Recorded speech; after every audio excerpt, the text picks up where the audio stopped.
അതായത് വീട്ടിലെ സ്വത്ത് കല്യാണം കഴിക്കുമ്പോൾ സ്ത്രീധനം എന്ന പേരിൽ എന്തെങ്കിലും കൊടുക്കും, അല്ലാതെ അവൾക്ക് അവകാശമില്ല. നമുക്കറിയാം മേരി റോയ് കേസിലാണ് ക്രിസ്ത്യൻ പെൺകുട്ടികൾക്കും ആൺകുട്ടികൾക്കും ഒരുപോലെ അവകാശമുണ്ട് എന്നുള്ള നിയമം വരുന്നത്.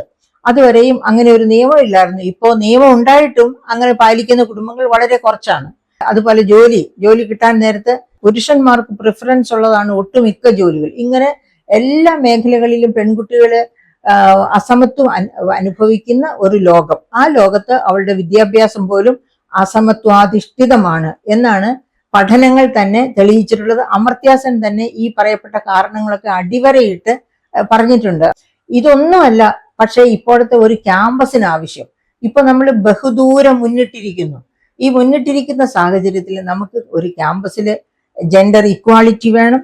അതുപോലെ തന്നെ ആൺകുട്ടിക്കും പെൺകുട്ടിക്കും വീട്ടിൽ നിന്ന് തന്നെയുള്ള ഈ വിവേചനം മാറ്റിയെടുക്കണം.